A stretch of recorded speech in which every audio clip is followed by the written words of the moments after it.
Pegasus Podcast. Now, here are your hosts, Martin Garcia and Darian Clark. All right, it's another edition, and we are blessed to be welcomed by a guest by the name of Jason Schuchard. He is the Senior Director of Marketing and Partnerships, and let's go ahead and get in the interview. We want to get to know him. We want to get to know what he does at runDallas and how they impact the greater community in Dallas and abroad. So, Jason, thanks for joining us. How are you doing? I'm doing great. Thank you for having me. Awesome. Tell us a little bit about yourself. Yes, I'm born in the Dallas area, specifically from Plano, and went to school at Texas Tech where I studied sports marketing. And ever since, I've been in the market for about 20 plus years, working a variety of roles within the sports industry, different agencies, teams, whatnot, and now find myself working for Dallas White Rock Marathon, nonprofit here in Dallas. Nice. Were you, going into sports, was that something that you knew that you always wanted to do? Yeah, working in sports to me was always the next best thing. I really wanted to play professionally. Growing up, I was a runner. I also played baseball and really wished I would have stuck with those a little bit longer, but life happens and, you get to college and you change your path a little bit. Yeah, you change your path a little bit. And I always just felt like sports was like the next best thing for me, working in an industry that I always have enjoyed and spend so much of my free time, watching and cheering on my favorite team. So this was just a way that I felt like I could work in an area that I would enjoy. Very cool. Yeah, I kind of have the same little vibe here. I played a lot of youth sports growing up. I wanted to pursue it, but then when I realized it's kind of difficult to pursue it professionally, there's only like a certain little percentage that actually goes to the next step. So I'm with you. Like, I want to be involved in sports some way if I can't play. So, yep. Yeah, I did some journalism and did some writing for a local paper for Dallas for a while, and yeah, love that stuff. But anyway, love that you're homegrown. It's not often that anymore, that you meet people that are from the Dallas area and are still in the Dallas area. So tell us a little bit why you love to come back to Dallas. Why did Dallas, you even after your time in Lubbock, like what drew you back to the area? I mean, Dallas is a great place. It's got a lot to offer. I know people will say, it gets very hot in the summer, and we have had some crazy winters. Yeah, sure. But for the most part, the weather's pretty nice. My parents live here. Obviously, got a lot of friends here, so there was a lot of things drawing me back to the area. But it's just hard to beat. Centrally located. Mm-hmm. Easy to get one way or the other. Funny enough, my brother decided to park it in Connecticut, and he's just kind of way off on his own and hardly see him. But, I just think being here, it's just easier, just to travel. And also this place has grown so much over the years, and it's pretty much, in my opinion, got everything that you could possibly want. Obviously, it's continuing to grow. There's, over 8-9 million people here now, and we're like the third largest metro. So right. I think a lot of people agree with me, but I just think overall it's a great place. And, certainly in my scenario, being in the sports industry, it's a great sports town. So there's just a lot of draws here. Yeah, you've got a lot of organizations that you can work with in the DFW area. What are your go-to teams? Are you all Dallas-based teams? For the most part, yeah. I worked for the Mavericks we considered them seasons, so about 11 seasons. Mm-hmm. Very cool. So obviously have a pretty big draw towards the Mavericks. Big baseball fan, so obviously have a close eye on the Rangers currently, but yeah. Also follow college baseball a lot. So when I get a chance, still watching Texas Tech and their run, but yeah, I would say for the most part, I'm an avid Dallas sports fan, and certainly have a couple other teams and or individuals around the country that I follow, whether it be PGA or whatever. But for the most part, it's Dallas. Nice. Yep. Love to hear that. So diving more into marketing, what drew you to that specifically? Talk about your journey through marketing, like where you've been, your pit stops. So I like to say that my journey is really more of a well-rounded journey, I've really dabbled in just about everything: operations, sales, promotions, marketing, etc. And I've always just sort of been drawn to marketing. And really, within marketing, it's really more experiential and activations from a partnership standpoint, and really just love the creative side and being able to work with various clients and trying to figure out a way for their brand to engage with a particular audience and how to best showcase that. And, really discovered that during my time with the Mavericks. But you have a lot of fun, and you can be creative. Where I'm at currently, we're a very small organization, so we really wear a lot of hats, even though, my job title is technically marketing and partnerships. We end up, across the board working in a number of different areas. But I don't know, I've always kind of gone back to marketing. It just seems like something that I gravitate to and feel like I put out my best work. Yeah. Love it. Nice. So you mentioned some time with Mavericks.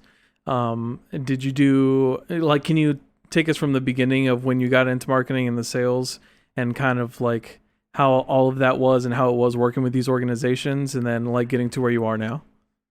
So it all started for me pretty much in 2004. A mentor of mine, Jim Tolbert, introduced me to the Mavericks organization while we were also working out at Lone Star Park for the Breeders' Cup that takes place every November. They had an opportunity to host, and he's really been instrumental in getting me hooked into the right organizations and meet the right people. So I started out in a part-time role, like you do in most roles. You got to kind of get your feet wet a little bit and roll the sleeves up. And I was around some really good people early on, and that was in a part-time role with the Mavericks. And then that went into working for the Dallas Cowboys, and back when they had their arena football team, the Desperados, and got a few other agency opportunities with a couple of national level groups working for big brands like BMW and whatnot. But I just worked really hard and tried to meet the right kind of people. And, there's just so many people along my journey that have taught me the right way to do it. And really just doesn't matter what your title is. You're just going to go in there and work hard. And when it's game time or game day, as we used to call it, you just get it done, no matter what that means. And so I feel like I've been very fortunate to learn from the right people, and I've had some great experiences over the year, and it's just kind of cultivated into where I'm at now. And I've currently been here for 8 years and enjoying every minute of it. Very nice. Awesome. You have a cool story from when your time with the Mavs, perhaps like a conversation with Dirk, or a run-in with Mark Cuban or anything like that? Yeah, it's funny. No run-ins. Okay. Back when I was there, we were officing at a Deep Ellum. Mark rarely came in the office. Kind of kept all that separate. It was also the time he was getting into Shark Tank and some other other things. But Mark was always, really nice. You'd see him at the arena. He'd be on the elliptical pregame or out shooting hoops or something. I don't really have any funny stories. I mean, obviously, I do consider the time I was with the Mavericks kind of the Dirk era, and got to know him a little bit. Nice. Super nice guy. Nice. I mean, Dallas is so lucky to have an individual like him and continue to have someone represent their team in such a positive way. But I think the only story I could think of right now on the spot is, in 2011 when the Mavericks won the championship. Yes, sir. I was also training for an Ironman, and it was up in Coeur d'Alene, Idaho. And if you've ever dabbled in triathlon, it's a lot of time commitment. And at that time, pretty much from say roughly 2006 to 2011, I was either working or working out, and that was it. I had really no other social life, and was pretty much working out 6 days a week trying to get ready for these things. And they take a long time to get ready. And so, the Mavs obviously had a shot at it in 2006, which I was here for. And then in 2011, there was an opportunity. Mark took the entire organization down to Miami to see a potentially series clinching win. And unfortunately, it was also the same weekend as my Ironman up in Idaho. Which, at that point, I'd already been training for a year. I mean, I was ready, and there was just no way that I was going to be able to make both work. So the organization went, I went on to Idaho. The Mavs, of course, clinched in Miami.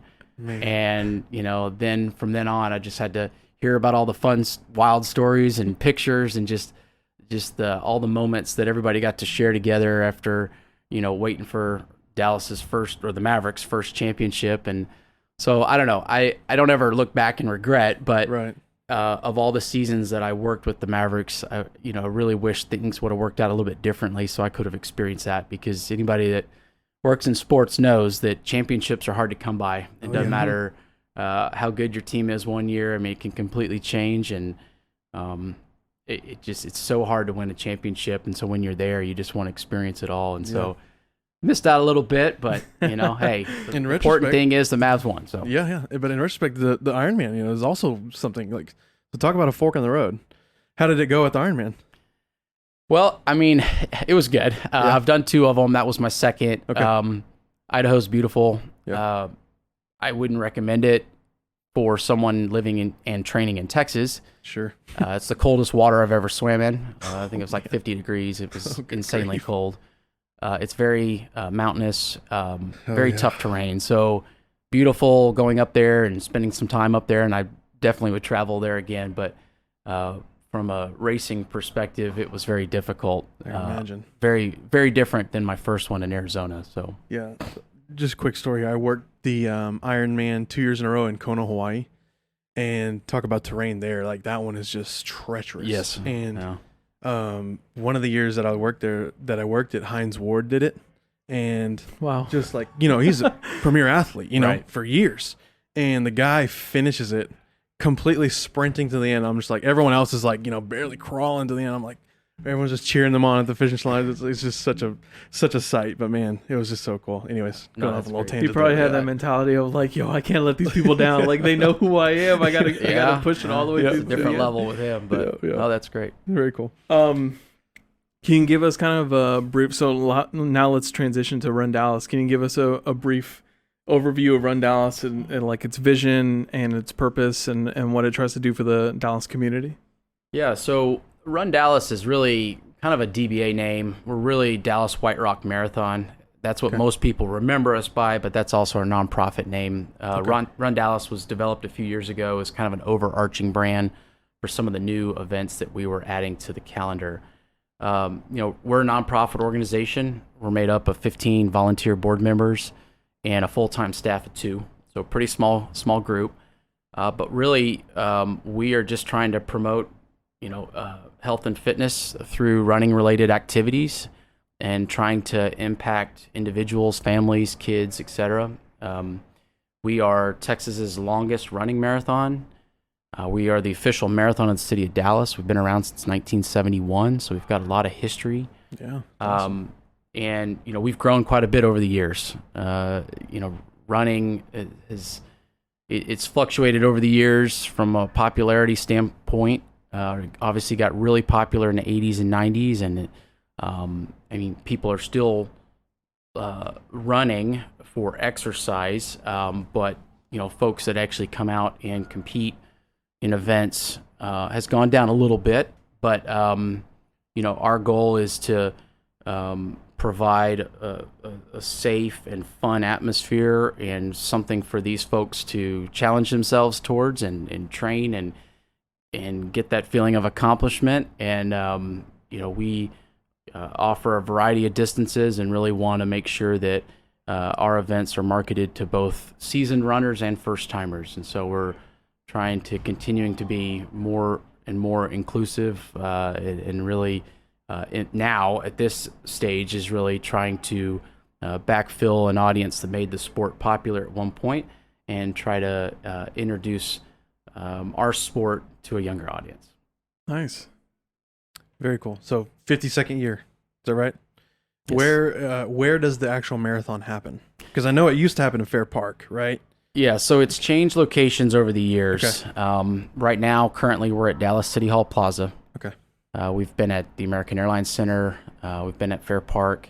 It's changed a little bit over the years due to a number of factors, but all of our events start and finish at Dallas City Hall Plaza. Okay. We're always the second weekend of December, And this year we'll have 12 running and walking events across 3 days. Nice. So a lot going on. Yeah. Distance for every member of the family. Yeah, that's awesome. You say marathon in it, but you got a versatile option of events and things to do. So yeah. Well, it's funny you say that. So, we've been either the Dallas White Rock Marathon or the BMW Dallas Marathon for a number of years. And I think to some that aren't real close to it are a little confused. And so we've really tried and are still trying to explain to folks that we are much more than a marathon. I mean, the marathon event is at our roots, but what we're really trying to do is, really change our programming and make more events available for more people. I mean, there's only so many folks that are going to be interested in a marathon. And while I love the marathon and, I've done many of them and I consider them some of my greatest life accomplishments. Yeah. Other folks aren't interested in training for 6 to 8 months. And what we're trying to do is offer a variety of options. And so in that, we've tried to market this event as either a weekend of events or, as we are doing this year, as a festival, so that it's a little bit more encompassing of what all we're doing. Love that. I mean, really, the half marathon is our biggest event. I mean, by far. Yeah. That's really one of the more popular distances in the country when it comes to running. So while we're seeing healthy numbers in the marathon again, fortunately, we've got a number of other events that are also doing very well that, partly in why you see, there's 20 or 25 5K events every weekend in the market, because those typically don't take as long to train for and they're not as hard on your body. And a lot of those are accompanied by some kind of party or, drinking a couple of beers or something afterwards. So it's a little easier, but, which is still funny to me, because back in the day when I was running, the thought of me actually having a beer or eating anything after a half or a full marathon was like non-existent. Yeah. No way. And It's changed a lot. It's the 20th anniversary, right, for the half marathon this year? It is. Yeah, we're excited that it's the 20th anniversary. We've got a lot of fun things planned around that. Pacing's doing very well. It's most likely going to sell out in advance. Nice. So we're excited about that. But yeah, it's one of the many new items that we've got coming up this year for December. Awesome. And it's the second weekend of December, right? Yeah, so we start on Friday, December the 8th, with a Friday Night Lights Mile event. Nice. It's a unique 2-lap Grand Prix style event around City Hall Plaza. Oh, cool. It's a lot of fun. Under the lights, there's rolling heats, running, walking, slow, fast, costume, whatever. Yeah. Just a great way to kick off the weekend. And then Saturday, we get into more of our family day. So we'll have a 5K, a 10K. New this year, we're adding a walking component. And then we'll have a variety of kids races, which is also going to include the Encore Kids Race, which is also celebrating its 20th anniversary. Nice. That we'll host about 6,000 kids for that too. So lots going on Saturday. And then, of course, Sunday, December the 10th, is more of our Super Bowl, if you will, with the half, the full, the ultra, and a couple of relay events. Cool. What's the ultra? I'm just curious. Yeah, the ultra. So ultras vary. It's sounds ours scary. Is, I don't know about anyone else. We only get about 300 takers a year. So it's a 50K. Ultra marathon can really mean anything over 26.2. So you'll get varying distances. I mean, there are 100-mile ultra marathons out there if you really want to do something crazy. Ours is obviously on pavement, so it's road, 50K. We started a few years ago, and it's done pretty good. I mean, again, it's a different breed of runner, because you're out there for a lot longer. And Lord bless them. Yeah. Yeah, those folks, 50K is probably on the short side of ultras for them. But again, we're just trying to offer something for everybody, and constantly looking at programming and see what would be most attractive to everybody. That's cool. So, quick question, just kind of going off here. Do y'all have much say in the route of it all? Like, is it mainly in the city, or does it go? I've always wondered how along the Trinity. Like, how does that work? The layout is. Yeah. So I laugh because we are debuting a new course this year, which we are very excited about. We will do this every few years as it is, just because we do get so many return runners, and we try to change it up a little bit. Sure. There's a lot of history with our course, going through specific neighborhoods and by different Dallas landmarks that people get used to, and they have their own version of their own cheer parties or whatever out in their front yard. this year we've had to make some adjustments. Right or wrong, things happen, things change, whatever. We ran into some challenges with DART, and trying not to close down the rail lines or affect their bus routes on especially Sunday morning, because our road closures go for anywhere from 4 to 8 hours, depending on which part of the town you're talking, right? Because, we have a 6.5 hour time limit for the marathon, but we have also different checkpoints throughout the race that you have to meet. But it forced us to start looking at other options, and we had to make some adjustments. But we actually feel like we got a really fun course this year. We feel like it's faster. We've reduced some of the turns, some of the hills, not all of them. We don't have a hilly course, but right. Folks think that we do specifically because of the south side of White Rock Lake, but there's just no way around it. If you're going to go out to the lake, you're going to have some decline and you're going to have some incline coming back in downtown. But we've tried to eliminate as much as we can. It is going to have more downtown views, and we've incorporated like Clyde Warren Park and some other neat areas. So, nice. Just time to time things come up where we've got to take a hard look at it, but we think people are going to really enjoy it. And, we think that overall our average finishing time will probably come down just a little bit. Nice. That's cool. I was seriously. curious because, I can imagine that's a tricky area to kind of balance with everybody you're having to deal with. Oh, well, and to add to it, it is because you got to think about churches and, trying not to close off parking lots there. And then you've got other folks that, we hear from people all the time that work on Sunday morning that might live downtown. And, while we try to do a good job and get our message out as much as possible about road closures and traffic delays and everything else, you can't get to everybody. So you're always going to upset somebody. And so you're just trying to do your best to communicate that early on. And, if you need to make some changes, then we certainly look at that next year, the following year. But developing a course is never easy. And something that it's taken a better part of the year for us to do. Nice. Yeah. I was definitely one of those angry residents one time. I remember I was ready to go get breakfast Sunday morning and the roads were closed. And I was like, seriously, today's the day you guys choose to do this? Yeah. But no, I can see how tough that is. And like you said, getting the message out, unless you're watching the news, I don't really see how else you can get a message like that out to everybody in the community. Right. Yeah, it's really challenging. Fortunately, we have been in the market now for 52 years, so there's a fair amount of people that know about us, even if they haven't participated. They've got a friend or family member or coworker. So hopefully, the fact that we've kept the event on the second weekend of December for so many years is starting to, resonate with folks. And I know it's a challenge for new people moving in, but it's.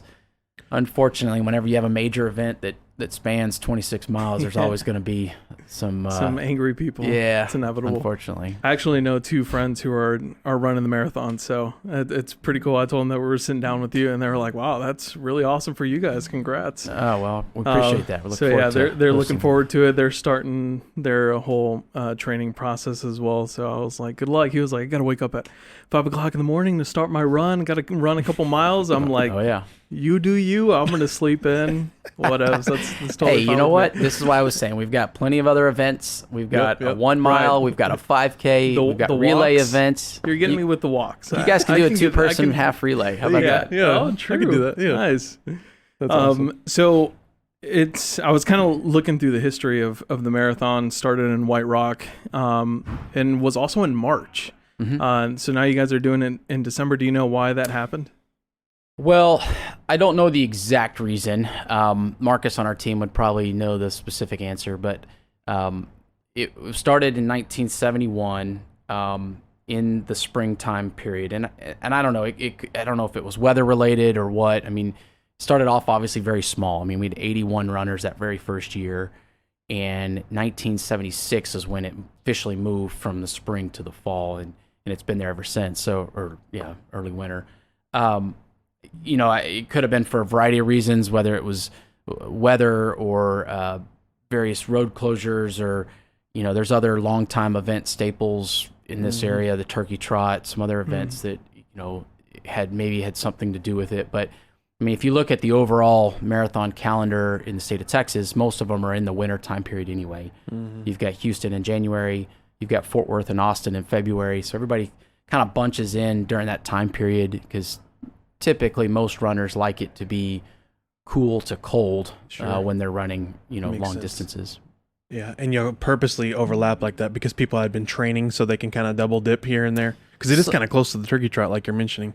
Yeah, and folks will use like the Turkey Trot as a training run. Okay. The Dallas Running Club has a half in early November that people will use as kind of a gauge to see where they're at for December. That makes sense. There's the Chicago Marathon in October. There's the New York City Marathon in November. People get injured. They have other scheduling conflicts, so then they may need to find another option. And so sometimes they'll look at us late, just depending on kind of how their training schedule's going. But yeah, I mean, we realize that, we're not going to get somebody to run our marathon every year, but, maybe one year you run the marathon and then next year, if you're going to go down and run Houston or Austin, you join us for the 10K or the half as a way to build and get some of that race day exposure because that's hard to replicate in training. So you certainly need to go out and do some races before you do your actual race so you kind of understand what all that adrenaline feels like and just make sure your body's reacting to your nutrition right and all that kind of good stuff. But makes sense. We've got 12 events now and just hoping that we offer enough variety that people will look at us more than just, okay, I've already done that marathon, I'm going to check that box. I believe it was around 97 is when you guys started to work with some charities. Can you talk about some of the charities that you guys work with and how they get involved and how, just how you guys collaborate with each other? Sure. Yeah, I'll point out two. You're referring to Scottish Rite for Children in 97. They were brought on as our primary beneficiary. And we love everyone there. They do such great work. Since 97, the Dallas White Rock Marathon has donated over $4 million to their hospital. Amazing. We continue to work with them and expand our partnership and our relationship. They are the primary beneficiary of the BMW Dallas Marathon Festival and hope we can continue our great relationship with them for many years to come, especially now that they're building additional facilities. One's already built in Frisco, but potentially more in the future. But that's one. The second organization is DISD. As I mentioned earlier, Encore Kids Race is celebrating its 20th anniversary. That event was started by former Dallas Mayor Laura Miller as an initiative for kids to be active and to really kind of combat the obesity crisis that was going on amongst the youth at the time. And it started out as an opportunity for DISD elementary, middle, and high school students to participate free of charge, many of whom have never participated in an event like this for a variety of reasons, whether it be because it was an underserved area or just they weren't ever introduced to this type of sport at an early age. But since then, we've opened it up. It's really to any student in the DFW Metroplex that wants to come out, take part in a 1 or 2 mile event. They get the shirt, the medal, food and beverage. They get to run under the Grandioso start line. So it's a pretty exciting moment for these kids, but it's another great organization, DISD, that we've worked with for a number of years and look forward to continuing doing some great things with them ahead. Nice. Love that. On the contrary, how can people support y'all's nonprofit, y'all's initiative, y'all's festival? Like, what are some things that they can do?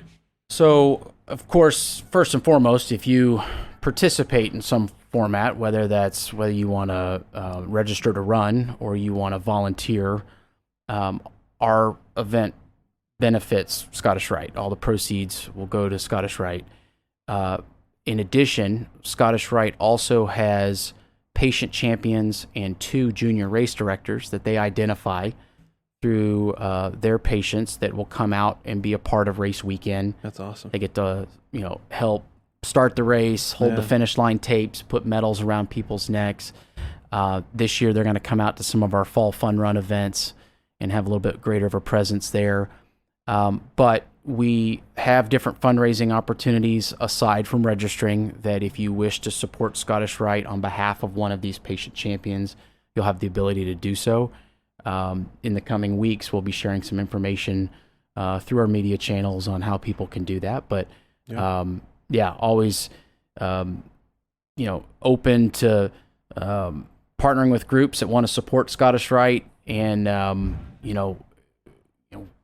even looking back in the past, we've done a variety of different one-off events, whether it was through test drives at BMW dealerships where people could make a donation, or we used to do promotions where it was like the last man or the last woman running, where they would raise $1 for every person they passed in the race, and a lot of little things that we'll look at doing moving forward. But it all benefits a great cause, and looking forward to working with those folks.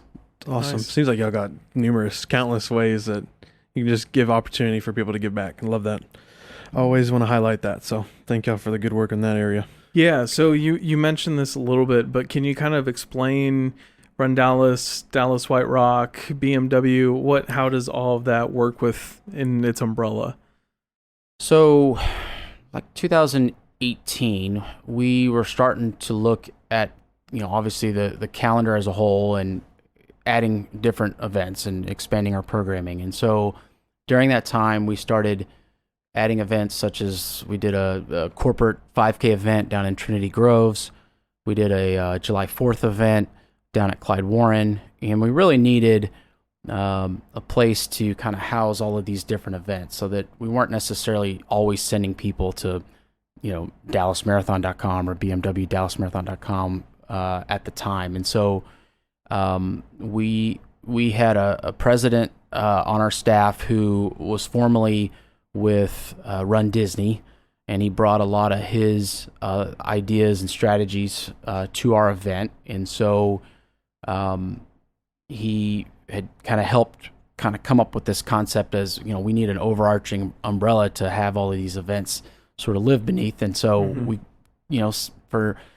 kind of looked at a number of different names, and really just kind of kept it simple and landed on runDallas. And that's now been with us for a few years now. Unfortunately, like most with the pandemic, we had to make some adjustments and changes, and so some of our smaller events we've kind of put on hold for the moment. And so currently we're just operating our marquee event in December, but look to add some new events in the future. Not necessarily the same events that we were operating previously, but still looking at what that might look like. But at least, with runDallas, we're really trying to promote that as really more of the overarching brand, kind of the DBA, if you will. And so hence, runDallas.com now is where we're funneling all of the Dallas Marathon information, and at some point it'll also house our new events that we look to add. Okay, Very cool. And totally not biased here, but love the poster. Love the poster for the BMW race. Not because there's a Red Pegasus on there at the bottom, right front and center. Of course, so not biased, but love the poster. Well, we appreciate that, and I'm gonna give a shout out to Matchbox down in Deep Ellum. They do great work. They've been our creative design team since 2001. They do a lot of work with the State Fair, and nice. That was their sort of design and brainchild, if you will. I mean, they have come up with so many great looks over the last couple of years, and we always start big with the poster, and then from there we'll take different elements for the medals or for the shirts or heat sheets or any of the other amenities. So we're pretty excited about this year's poster. It should be pretty neat. Not to mention your just overall brand has the Pegasus on it. Yeah, so, true. Yeah, so it's always had, even over the years, whether we were the Dallas Marathon, Dallas White Rock Marathon, it's always had a place within our event. Obviously, that's kind of I don't know if you would say it's the unofficial logo of Dallas, but sure, mascot, it's something that we've certainly embraced, and it's been a part of our logo, and if not logo, somewhere in our marks over the years. So it's and even out, still obviously sitting outside our host hotel downtown outside the Omni. So it's something that even as we look to rebrand in the future, it's still a mark that we're going to keep and try to continue to use. Yeah. Love it. Yep. It's timeless. Shameless plug here. Episode 1 for any new listeners. Episode 1, we kind of go into the history of the Red Pegasus. The whole story. There you go. Just gonna leave that there. Yep. So you mentioned COVID and how can you kind of like talk about how that affected the marathon and when you guys picked back up? Did that get in the way of this being the 51st? 52nd? This year's 52nd. So we it was an interesting couple of years, like it was for everybody. We were celebrating our 50th anniversary that year in 2020 when the pandemic hit. Given that it was the 50th, we didn't want to cancel. If anything, we were going to postpone, but we weren't going to cancel. I felt like we, as an organization, did a great job coming out in advance with a contingency plan on the front side of things. And we didn't panic. We, had some options for folks to still participate in some form or another. I mean, things were changing, obviously. People were, staying home and not, going out to special events, which, would significantly hurt us. But we were kind of on the front side of hosting virtual events. Mm-hmm. Now, people don't really want anything to do with virtual events because everybody was offering virtual at that same time, and you just don't get the same. It's hard. Well, let me say this. It's hard to provide the same value for a virtual event than you do an in-person event. Yeah. But we were on the front side of that, knowing that there were a lot of people that don't live in the Dallas area anymore that would probably want to celebrate the 50th in some form or fashion, folks that ran back in the 80s, 90s, early 2000s.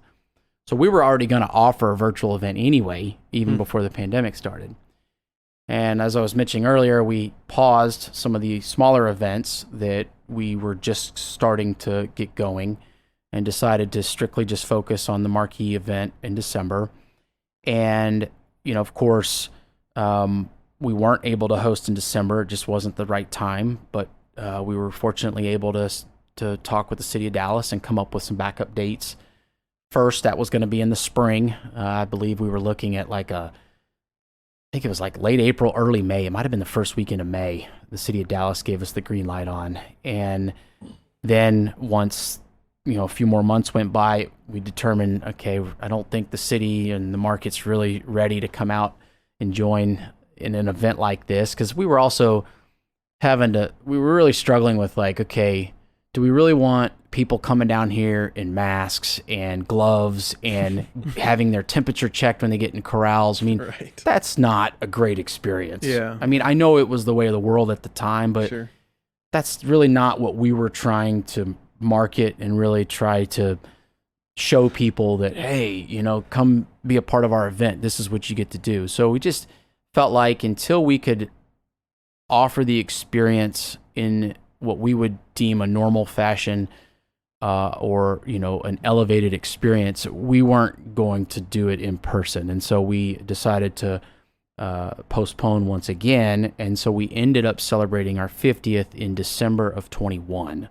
Okay. So 2020, we were kind of dormant. We did host a couple of virtual events where we would send somebody a shirt and a medal and they could track their run in their neighborhood or local trail. But people got tired of virtual events pretty quickly because everybody had to do them. So true. And people were still being charged a fair amount of money for them, and it's just hard to show value there.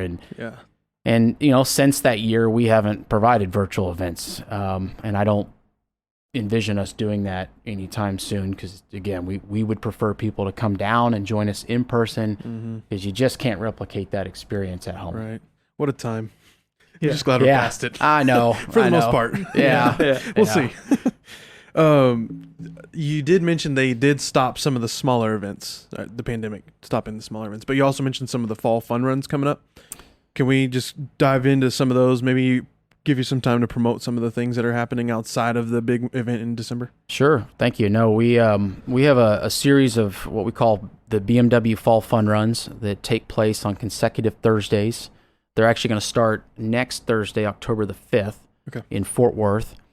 When we brought on BMW as a title partner in 2016, This was a key part of the deal in order for them to be able to provide the 5 DFW BMW dealers an opportunity to have sole ownership of one event within the calendar year.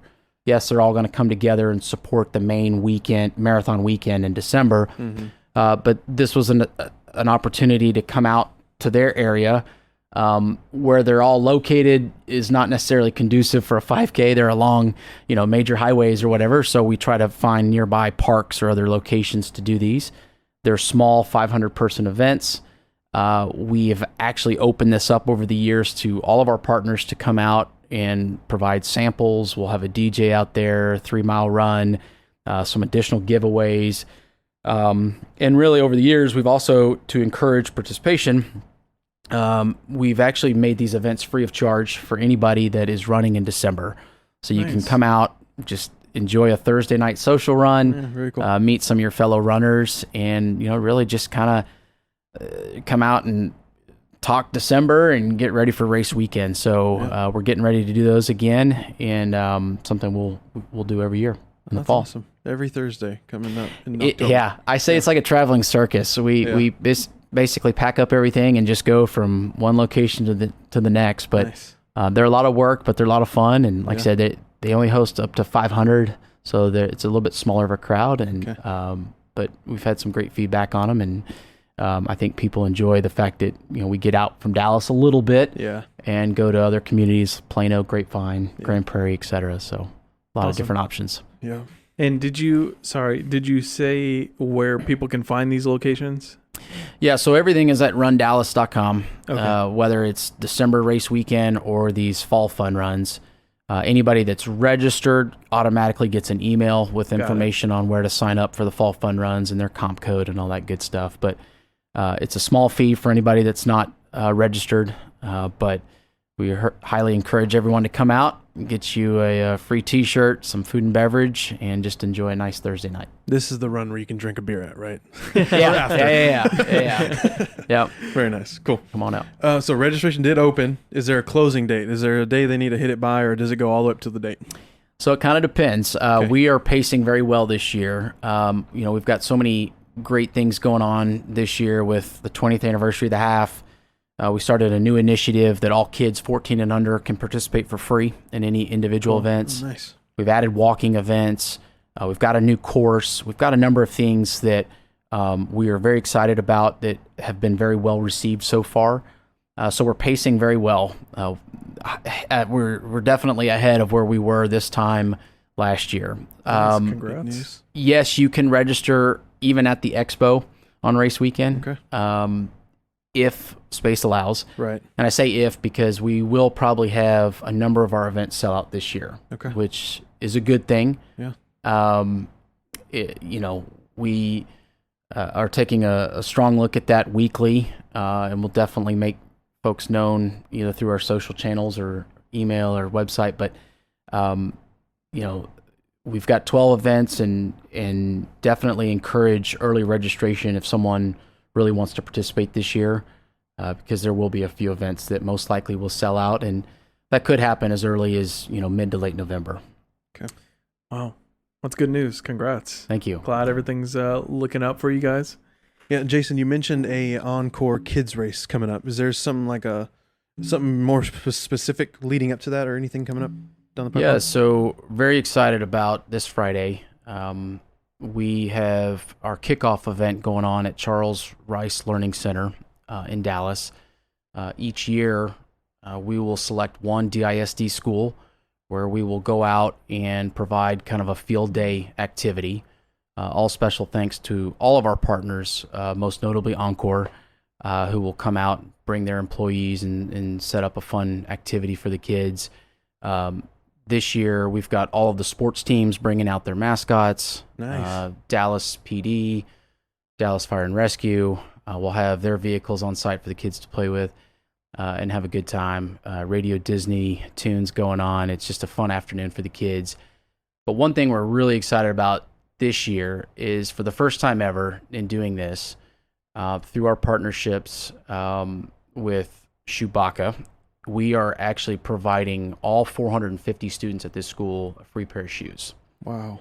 And we've done this in the past, and it's always obviously been very well received, except that it's usually just been for one specific classroom. And we've always felt bad that the other kids weren't getting shoes, and, hey, why did they choose that class and not ours? But as we look to expand the overall Encore Kids race, we're growing it to 6,000 this year. And like I mentioned earlier, it was founded by former Dallas Mayor Laura Miller. She's back on our board, and she has future plans to help grow it as high as 10,000 kids. I mean, it's already one of the largest of its kind events in the country. But it's events like this that kind of kick it off, that really kind of get the kids excited. We're going to start doing some training programs for them on Saturday with their PE teachers and whatnot. But really excited for this Friday, and look forward to seeing the smiles on the kids' faces when they all get to go home with a new pair of shoes. It should be a fun moment. Yes. Awesome. Again, thank y'all just for that incredible work y'all are doing to encourage and equip kids to take part in health and fitness. It's awesome, Jason.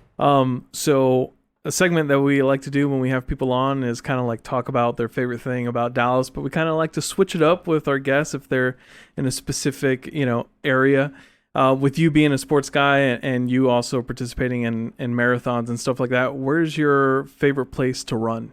Like whenever you're just going out for a jog or whenever you're trying to prepare for something, what's a nice course path, I guess, that you like to take? So it's changed over the years. Obviously the mecca of running in this area is White Rock Lake. I mean, every Saturday or Sunday, you're going to just see hundreds, if not thousands, of people running, walking, cycling, etc. And spent so many early mornings out there, either solo or with the running group. And it's a great place to run, especially early in the morning before it gets busy, especially on a nice, cool, calm morning where you've got the lake as a backdrop. So it's hard to beat White Rock Lake. I live pretty far north now. I'm in Salina, so it's not really realistic for me to come down to White Rock Lake and run.